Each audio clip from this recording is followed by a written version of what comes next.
Bueno, vamos a orientar, como les decía, esta explicación a elementos de columna, que también lo podemos extender a otros elementos considerando los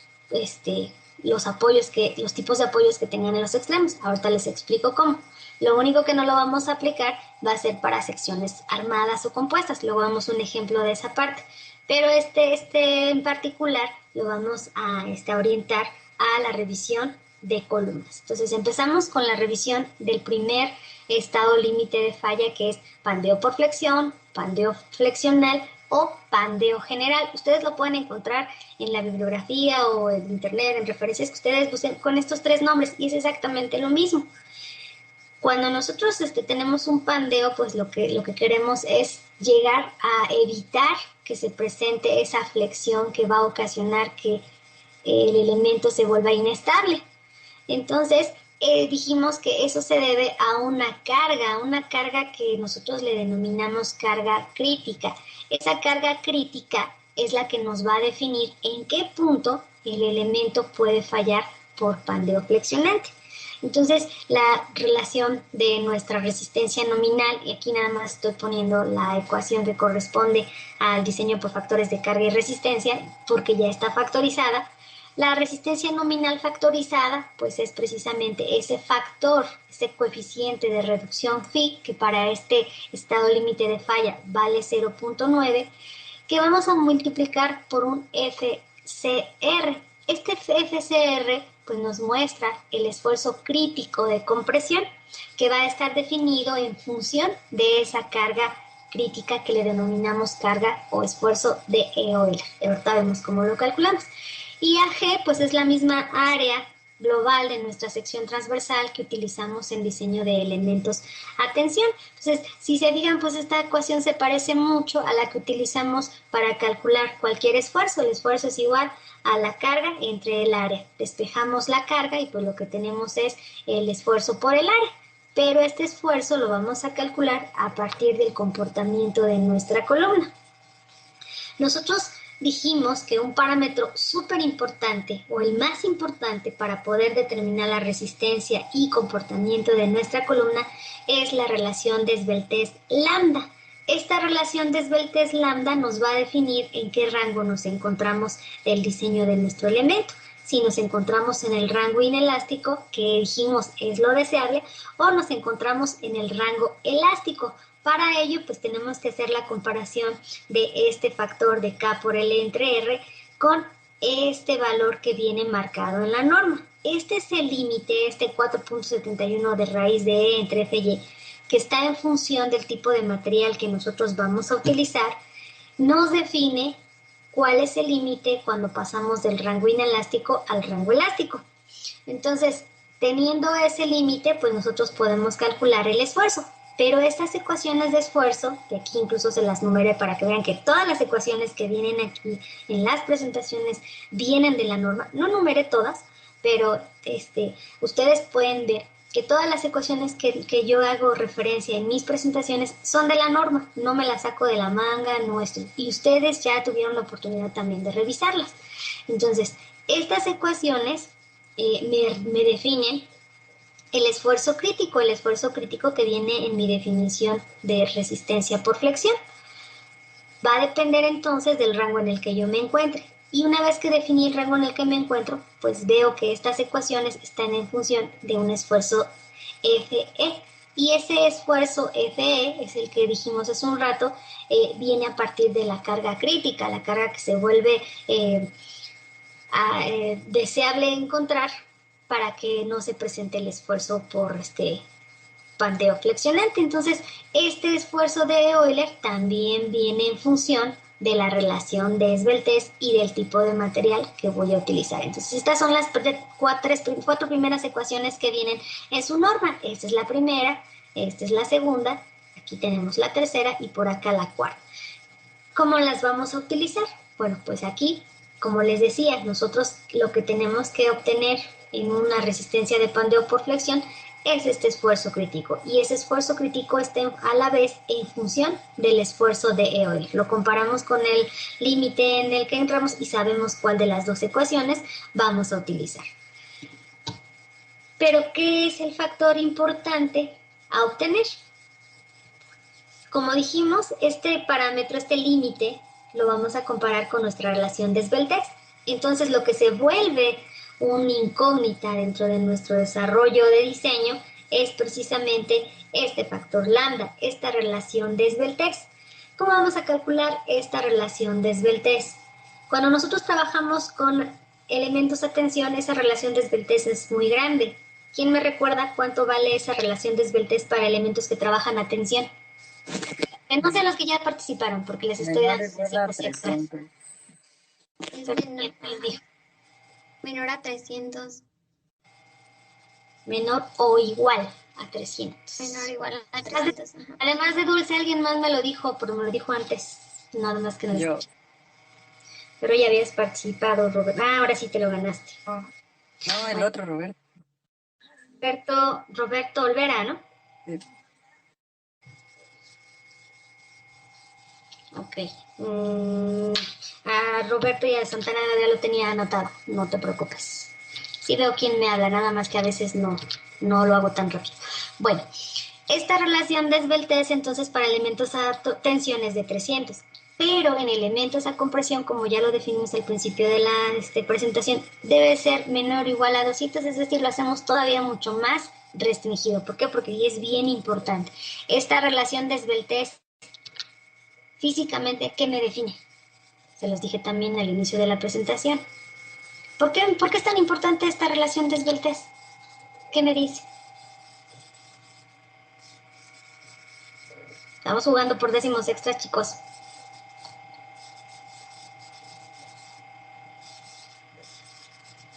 Era para ver qué tipo de columna era, si corta o larga. Esa es una.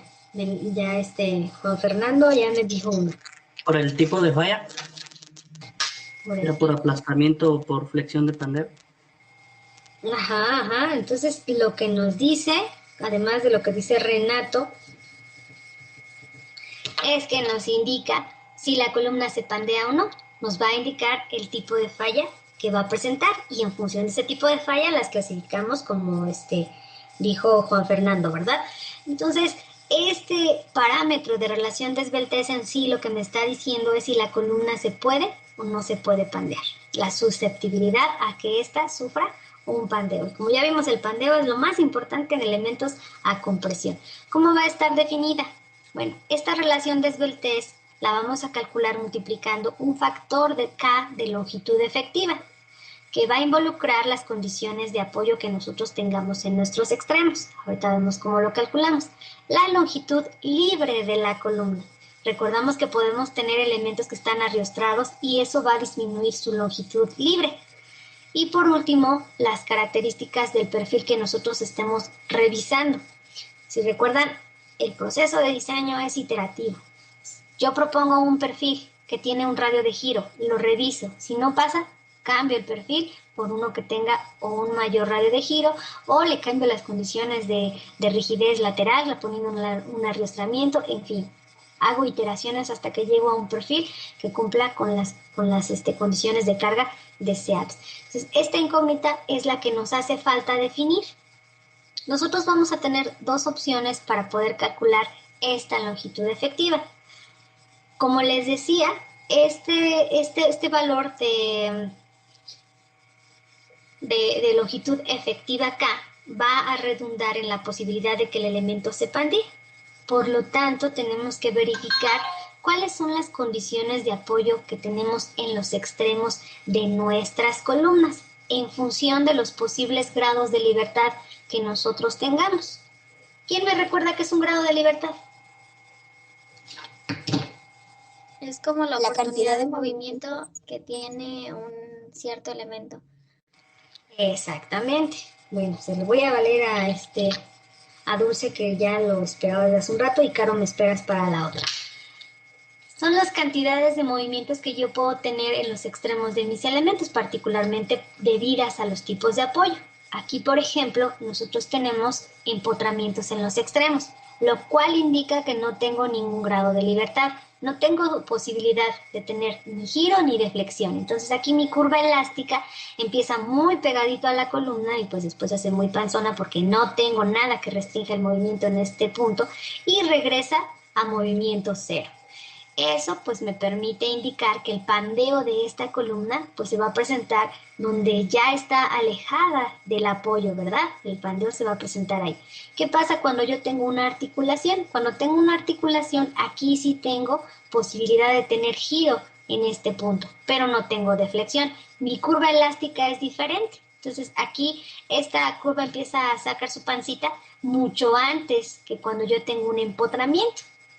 Quiere decir que en esta columna con este tipo de apoyo el pandeo va a ser mucho mayor que en la primera porque tengo menor restricción al movimiento.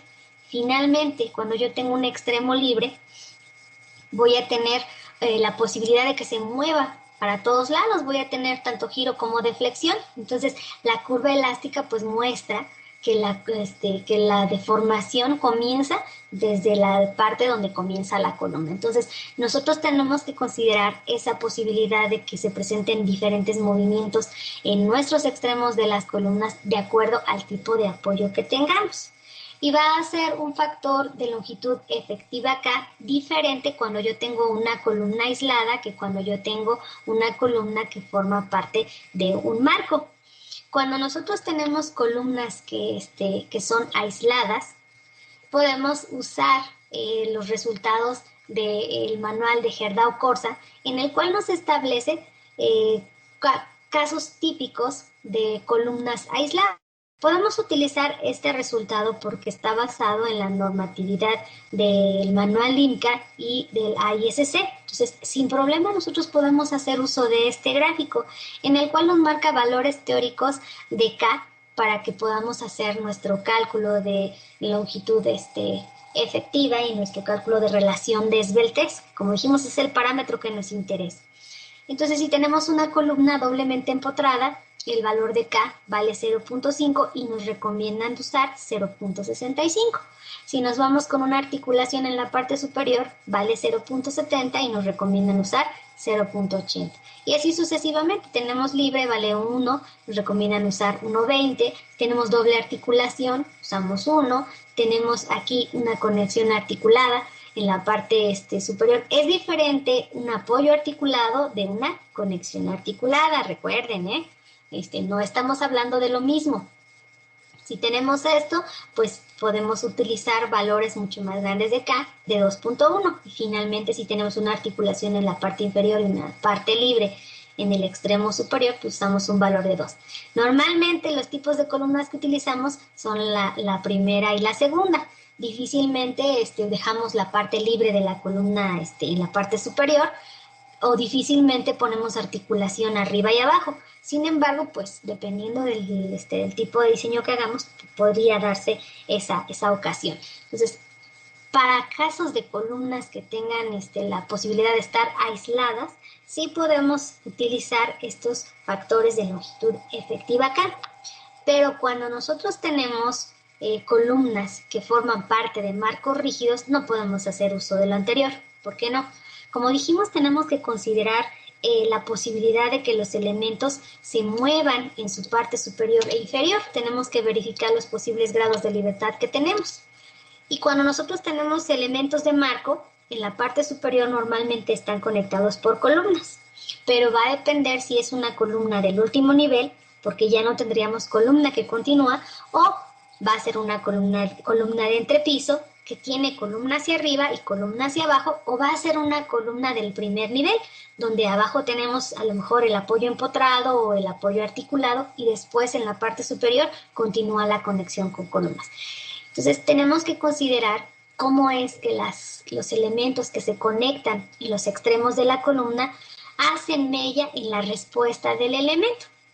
Entonces, este valor de factor de longitud efectiva K para columnas de marcos rígidos lo tenemos que calcular. Lo tenemos que calcular con esta expresión que nos va a dar un módulo de rigidez G. Este módulo va a estar en función de la suma aquí del producto de todo lo que pasa con las columnas y que llegan a ese nodo y lo vamos a dividir entre lo que pasa, la rigidez que nos va a dar los elementos trave que llegan al elemento. Entonces, en el numerador vamos a multiplicar el módulo de elasticidad de las columnas por su momento de inercia entre la longitud de cada columna y lo vamos a sumar todo. Todas las columnas que llegan a ese nodo. ¿Por qué decimos todas? Porque, como les decía, si tenemos un elemento de marco y es de entrepiso, abajo hay columna y arriba también. Si es de azotea, pues nada más hay columna abajo y así sucesivamente. Si es de primer nivel, solo hay columna arriba. Y las traves que llegan a ese nodo. Entonces tenemos que hacer esa suma del producto del módulo de elasticidad por el momento de inercia por la longitud, entre la longitud de las columnas. Ahorita vamos a ver cómo lo hacemos. De tal manera que vamos a tener 3 posibles casos. Uno va a ser cuando nosotros estemos considerando la columna en su parte inferior articulada. Cuando nosotros consideramos esta articulación, normalmente la hacemos cuando hacemos zapatas aisladas. Estas zapatas aisladas implican que nosotros tengamos la posibilidad de tener un giro en las 3 direcciones de nuestro elemento, pero recordamos que casi todos los modelos que realizamos son planos. Y entonces decimos que no tenemos una restricción al giro de esta cimentación, pero sí tenemos restricción a la carga vertical. Entonces, cuando eso sucede, modelamos un apoyo articulado en la parte inferior. Si tenemos un modelo con un apoyo articulado en la parte inferior, pues ya garantizamos que el valor de G vale 10 y no lo tenemos que calcular. Pero en la parte superior, si esta corresponde a un elemento de entrepiso del primer nivel, pues va a continuar el siguiente. Y lo que nosotros queremos saber, si queremos revisar esta columna 1, pues es lo que pasa en el extremo A y lo que pasa en el extremo B. En el extremo A ya tenemos el valor de G y en el extremo B tenemos que calcularlo. Como decíamos, es la suma del producto de los módulos de elasticidad de las columnas, porque son la columna 2 y la columna 1 que llegan a este nodo, entre sus respectivas longitudes. Y lo mismo pasa con las traves. Vamos a sumar todos estos productos de la trave 1, 2, 3 y 4, que son las traves que llegan a ese nodo. El caso 2. En el caso 2 tenemos en el nodo B exactamente lo mismo, pero en el nodo A ahora tenemos un empotramiento. Cuando nosotros modelamos un empotramiento, generalmente es cuando tenemos una cimentación que está restringida en todas sus direcciones. Para poder restringirla en todas sus direcciones, lo que hacemos es colocar contratraves. Si ese es nuestro modelo, lo que corresponde a lo que vamos a construir, entonces decimos que G vale 1 para el punto A. Y en punto B, pues ya les expliqué cómo lo vamos a calcular. Y en tercer caso, corresponde a una columna de entrepiso. Aquí no hay de otra más que calcular lo que pasa en el punto A y lo que pasa en el punto B para tener esta restricción dada por las columnas que llegan a ese nodo y por las traves que llegan a ese nodo. Una vez que yo tengo esos dos valores de G extremos, el extremo A y el extremo B, puedo hacer uso de nomogramas. Estos nomogramas ustedes los pueden encontrar en bibliografía, en internet y pueden hacer uso de ellos indistintamente, solamente hay que tenerlos a escala. Entonces, o bien impresos, estos no lo están porque yo ya hice las gráficas, ya las moví, pero es importante que ustedes de tarea busquen estos tipos de nomogramas que nos permitan determinar el factor de longitud efectiva K para columnas que pertenecen a marcos. Ya vimos, dependiendo del caso, pues los valores de GA y de GB. ¿Qué hacemos con estos nomogramas? En este ejemplo yo les estoy presentando los nomogramas de Jackson y Morland, que presentan dos gráficos. Uno en el que dice que tenemos el desplazamiento lateral permitido y en el otro el desplazamiento lateral restringido. Pregunta, ¿quién nos va a dar esa posibilidad o quién nos va a impedir el desplazamiento lateral? De los que ya participaron ya no les voy a dar. Las riostras. Las riostras. Gracias, Gustavo. Las riostras, ¿verdad? Son los elementos que nos van a dar esa restricción lateral. Entonces, como cuando estemos diseñando, pues nosotros definimos si le vamos a poner o no le vamos a poner y ya definimos cuál de los dos nomogramas utilizamos. Entramos en nuestra gráfica con el valor de GA, buscamos el valor de GB, hacemos una línea cruzada y en el punto donde se haga el cruce, ese es el valor de K. Sin embargo, pues esta operación pues a veces resulta un poco infructuosa porque es gráfica y a veces pues tenemos que estar ahí al tanteo. Por ejemplo, aquí tiene un valor de GA1 y un valor de GD en este punto, no sé cuánto dé, pero al momento de cruzarlo nos da un valor de K igual a 2. Pero como les decía, puede llegar a ser infructuoso si no contamos con las tablas. Entonces, aquí a manera de trampa, podemos hacer uso de estas expresiones que no son de la norma estadounidense. Estas expresiones son de la norma francesa. Yo las he usado sin problema y vamos a ver en el ejemplo que cuando los utilizamos, los valores que nos dan utilizando el nomograma y utilizando estas ecuaciones se parecen mucho. Entonces no he tenido problema para calcularlos. Incluso el maestro Héctor Soto, del que les he hablado tanto, él da fe de que podemos utilizarlas. Entonces, pues si él las ha utilizado y tiene una experiencia mucho mayor, pues yo confío en él y espero que ustedes confíen en mí y podemos utilizar estas dos ecuaciones sin problema para obtener este factor de longitud efectiva de las columnas que forman parte de los marcos. Estas ecuaciones también están en función de esos valores de GA y GB, que nos dicen cuáles posibles movimientos podemos tener en nuestros extremos. Y tenemos la ecuación para marcos no ariostrados, y aquí tenemos el término de pórticos, es un término que también se utiliza en otras lenguas hispanas. Podemos hacer referencia a ello, pórticos, que es lo mismo que marcos no ariostrados o marcos ariostrados. Entonces, vamos a usar para el ejemplo las dos formas. Vamos a utilizar tanto el uso de nomogramas como el uso de la ecuación. Una vez que nosotros tenemos esos valores, pues ya tenemos el factor K de longitud efectiva. Con este factor K calculamos esta relación de esbeltez, entramos al parámetro para comparar cuál de las dos resistencias es la válida. Aquí está mal, esta es una R. Misma ecuación. Entramos a ver con cuál de las dos ecuaciones calculamos la resistencia y ya terminamos de obtener la resistencia de pandeo por flexión. Y vamos con el segundo estado límite. ¿Qué pasa con el segundo estado límite? Nosotros entramos exactamente a la misma gráfica en la cual tenemos un rango inelástico y un rango elástico. ¿Qué es lo que va a cambiar? Dijimos que el pandeo por flexotorsión implica que el elemento también, además de flexionarse por pandeo, se va a torcer. Entonces hay que incluir este efecto de torsión en la resistencia de la columna, para lo cual pues es importante que consideremos las propiedades de la sección en cuanto a su resistencia a torsión. Por lo tanto, pues vamos a cambiar este esfuerzo de Euler. Eso es lo único que va a cambiar. Todo lo demás pues va a ser lo mismo. Tenemos que calcular esta relación de esbeltez, verificar en qué límite nos encontramos y shalala. Pero lo que vamos a cambiar para obtener la resistencia al pandeo por flexotorsión es este esfuerzo de Euler. Este esfuerzo de Euler implica que consideremos la respuesta a torsión de nuestro elemento.